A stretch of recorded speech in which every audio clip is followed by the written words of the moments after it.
عليكم ورحمة الله وبركاته وشانل تقوى سوماليا شانل قيبتي برنامج كدينيga ahay oo labaad iyo Ramadaan ki labaad Ramadaan mubaarak channelka subscribe like share samee commentigana hoos ku reeb bismillaahir rahmaanir rahiim عليكم ورحمة الله وبركاته كسو دوادا channelkiina تقوى سوماليا channel maanta iyo video cusub insha Allah tacaala oo bara doono oo ka faa'iidi doono maanta waxaa ka hadli doonaa insha Allah tacaala zawjaadka oo nabiy Allah Ibrahim alayhi salaam ka wada hadli doona bara doona aan ka faa'iidi doona qisadooda yani maxaa ka faa'iidi doona oo nolosheena hadda kusii dhameystir doona insha Allah daawasho waan zawjada oo ugu horeysa oo nabiy Allah Ibrahim alayhi salaam waxaa waay Sara waaye zawjadiisa ugu horeysay waxaan lahaa waxaa waaye in adeertiisa waaye wallahu a'lam markuu Ilaahay subhanahu wa ta'ala u soo waxi garay inuu nabiy Allah Ibrahim alayhi salaam oo nabi yahay Sara way aamintay iyo waxaa kaloo aaminay nabiy Allah Lut alayhi salaam ka fiirsan qisada nabiy Allah Lut alayhi salaam iyo Ibrahim alayhi salaam waa ka soo hadlay fiirsada insha Allah سيدة سارة waxaa soo gaartay calayha salaam ayaamo oo adag soo gaaro oo rafaad badan ahaay iyada iyo ninkeeda فصار عليها السلام waxay ahayd naagta oo ugu qurxoon dhulka yani markaasi bacda Xawaa calayha السلام ahayd aad u qurux badneed dhulka rafaadka iyo qaxadka iyo waxaasi ahaay way ka haajireen iyada iyo ninkeeda عليهم السلام ويكهاجرين مركزو وحو مقل ملك ميل حكومة يعني بقر أو ميل جوج أذي يعني سلطان إي وحاسئة وحو مقل الناك قروح بدن أو قروح ذا يعني أول هين دول كاسي حلياس أو بختياس الجوجين عصاقش مقالة ذا سيدا لوغو سوري عن أبي هريرة رضي الله عنه إن رسول الله صلى الله عليه وسلم وحوده هي بينما إبراهيم عليه السلام ذات يوم وسارة إذ أتى على جابر من جبابرة فقيل له إنها هنا رجل معه امرأة من أحسن الناس فأرسل إليه فسأله عنها فقال من هذه؟ فقال له أختي فأتى سارة فقال يا سارة ليس على وجه الأرض مؤمنا غيري وغيرك وإن هذا سألني فأخبرته إنك أختي فلا تكذبيني فأرسل إليها فلما دخلت عليه ذهب يتناولها بيديه فأخذ فقال ادعي الله ولا يضرك فدعت الله فأطلق ثم تناولها ثانيا فأخذ من مثلها أو أشد فقال ادعي الله لي ولا أضرك فدعت فأطلق فدعا بعض حجبته فقال إنكم لم تأتونني بإنسان إنما أتيتموني بشيطان فأخدمها هاجر فأتته وهو يصلي بيديه مهيئة قالت رد الله كيد الكافر أو الفاجر في نحري وأخدم هاجر حديث كان عني فصيره عن أبي هريرة رضي الله عنه رسولك عليه الصلاة والسلام وحوده هي بينما إبراهيم عليه السلام ذات يوم وسارة يعني إبراهيم عليه السلام iyo سارة حاسكيسة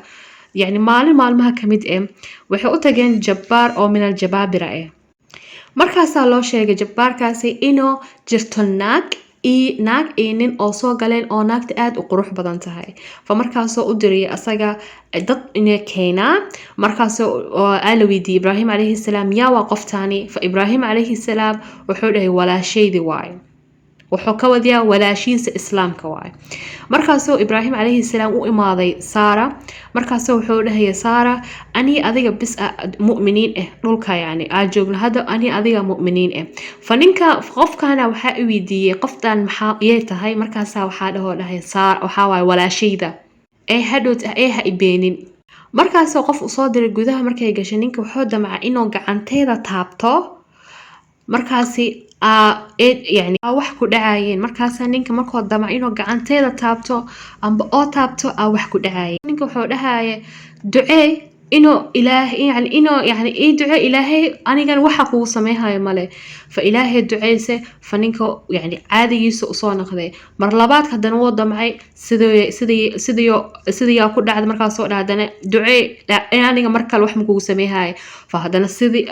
oo duceysay ilaahay sidii ku soo noqay fa adiga mar saddexaad hadana sidoo sameey markaas ninka wuxuu dhahay aniga ma ii keenina dad waxa ii keentay shaytaan markaas wuxuu siiyay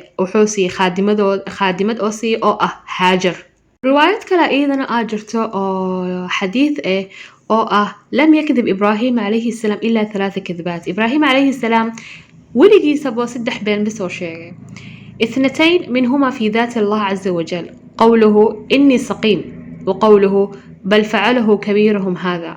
يعني لبضاس قول بس قولك كلاتن وحاوا بينما هاجر إبراهيم عليه السلام بسارة، يعني مركو هاجراي أم إسراعي مع سارة، دخل بها قرية فيها ملك من الملوك أو جبار من الجبابرة، يعني ملك أو مركاسي أذي بقرتوي أم بجبار من مركاسي أو أود وين له ما شكله عمل. فقيل دخل إبراهيم بامرأة هي من أحسن النساء، يعني إبراهيم عليه السلام wuxuu meel gala markaasi wuxuu u galay asoo la socota naagaha ugu qurux aad leh. فأرسل إليه أن يا إبراهيم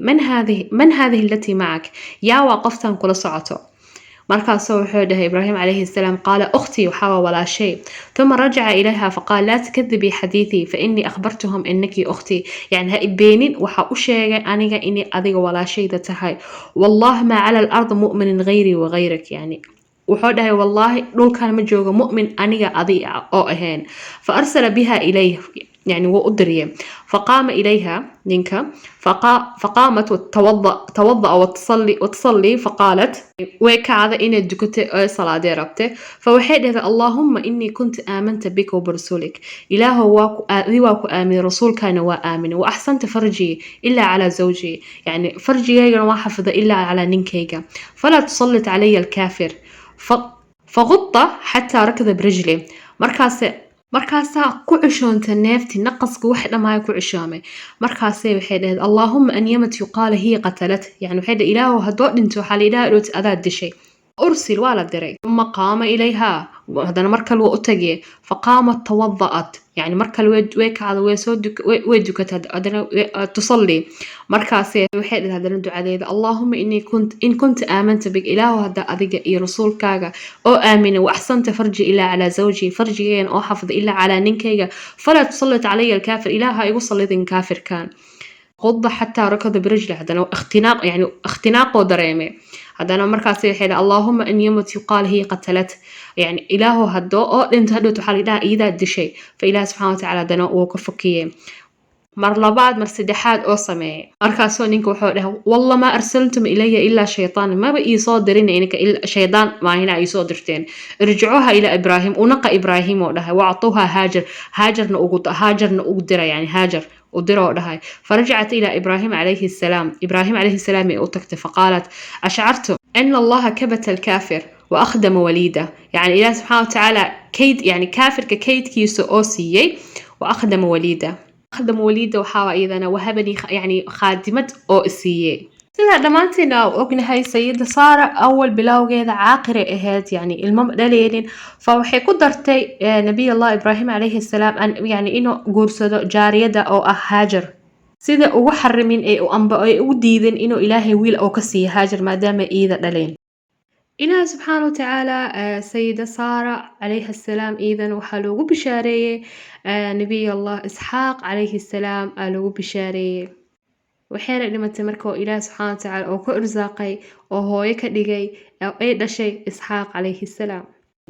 haajar waxay keentay jaddiga nabiy allah sala allahu calayhi wasalam ee keentay oo ah ismaaciil calayhi salaam. waxaana dhahaa iyada waxaa waa jaariyad masriyad ah allahu aclam oo aad iyo aad u qurux badneyd iyadana. ibraahim calayhi salaam sida يعني aad iyo aad u jeclaa inuu aabbo oo noqdo oo ilmo dhalo oo aad iyo aad u jeclaa. ilaahu mar walba weydiisan jira duriyad saalixad ah. markay usoo gashay saara calayha salaam, markay usoo gashay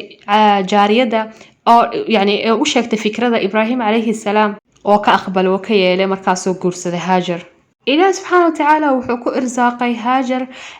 nabiy allah ismaaciil calayhi salaam oo ku irsaaqay. waxaana lahaa yani nabiy allah ibraahim calayhi salaam markuu dhalay ismaaciil calayhi salaam wuxuu jiray 68 sano wallahu aclam. ismaaciil calayhi salaam waxay ku dhashay haajar bilaad الشام ee ku dhashay oo u dhow bayt almaqdis, meeshaas ku dhashay madiinat alkhaliil wallahu aclam. markay aragtay saara inay oo haajar ee dhasho wiil aad iyo aad u maseertay, maseerkeed aad iyo aad u kululaay. markii sayida saara calayha salaam ee maseertay ee waxay dhahday laasim waxaa waa 3 shay inaa ka bedelaa. markaasoo nabiy allah ibraahim calayhi salaam oo cabsaday inay dhigaha ay ka jirto amba ay wax ay u tirto markaasoo wuxuu dhahay dhigaha u duleeli amba dhigaha u dur markaasaa ilaahay subxaana watacaala oo ku amray nabiy allah ibraahim calayhi salaam inuu haajaro oo tago maka almukarama asaga iyo cunugiisa yariiska ismaaciil calayhi salaam markaasoo maka oo ugu tagay sayida haajar iyo cunugeeda yariiska ismaaciil calayhi salaam oo ugu tagay markaasay cabsatay haajar yani meeshan yaa noogu tagay anaka kaligeenaa nahay dharkiisay ku dhegtay way tuugtay markaasoo yani shib oo dhahay mar walba wax dhahay shib oo dhahay mar walba muu jawaabeen marka dambe waxay dhahday yani ilaahay maa ku amray markaasoo wuxuu dhahay haahoo dhah ilaaha ay amray markaasay waxay dhahday khalaas iska bax ilaahay mana dayacaayo marka haajar wax badan cunto badan ma haysan timir yar ee haysatay iyo biyo yar ee markaasi ku cunayso ee cunugeedana naaska u nuujinayso markaasoo ibraahim calayhi salaam oo markuu ka tago cunug iyo naagtiisa iyo cunugiisa markuu ka tago maka oo استقبل البيت العتيق يعني مكة المكرمة أو قعنتيسة كور أتاقو إلهي أو بريي لأنه وحو أقياهم إنه جوغان ميل أو بير أهين أو نبي لهين سيدو إله سبحانه وتعالى كتاب كيس أو كلهي ربنا إني أسكنت من ذريتي بواد غير ذي زرع عند بيتك المحرم ربنا ليقيموا الصلاة فاجعل أفئدة من الناس تهوى إليهم وارزقهم من الثمرات لعلهم يشكرون kaasoo ibraahim calayhi salaam oo tagay bilaad shaam sayid haajar markay weysay oo cuntada ay haysteen oo yaree timirta iyo biyihii ka dhammaaday oo cunugi oonayo oo baahi hayso waxay koraysay buur jabal oo safa ah yani buurtaas oo u dhaweyd jabal safa markaas markay kortay kadib yani qof dad ay fiiris hadana way soo noqotay hadana waxay gaartay marwa buurta hadana marwa hadana dad ay meesha ka fiirisay hadana way soo noqotay ilaa 7 jeer sida haddana maka markaa aadna oo xaj kala aada inaa safa iyo marwo 7 jeer soo socotid waayo markaasi markii haddana ay dhamaysay adiga 7 jeer markay dhamaysay waxay maqashay cod ee maqashay oo ka imaanaya dhinaca ismaaciil calayhi salaam ka imaanayo markaasay aragtay malag ee aragtay oo bi'r zamzam markaas soo bilowday yani bi'r zamzam markaas oo soo bitaacay markaasoo malaga wuxuu u dhahayay inay ay cabsanin iyada iyo cunugeeda intay joogaan yani guriga ilaahay ay joogaan bayt allah maka almukarama laana ilaahi subxaana watacaala dadkiisa ma dayaco oo kale ah aadana ugu bishaareeyay inuu ismaaciil calayhi salaam oo qaadi doono oo dhisi doono gurigani asa iyo aabihiis markaas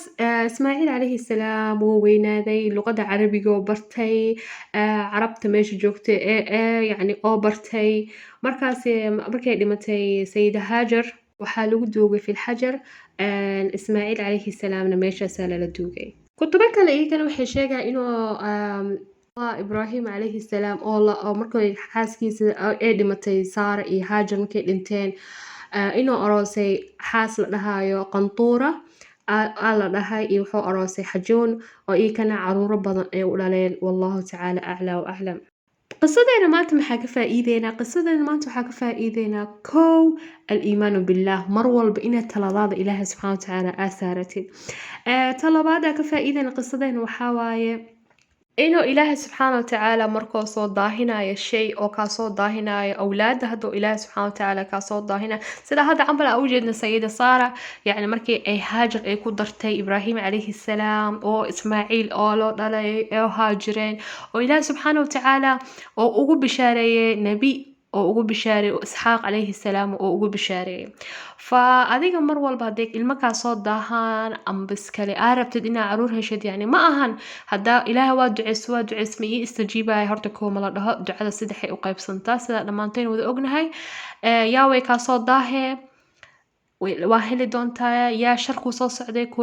kaa celinee amba iskale yaa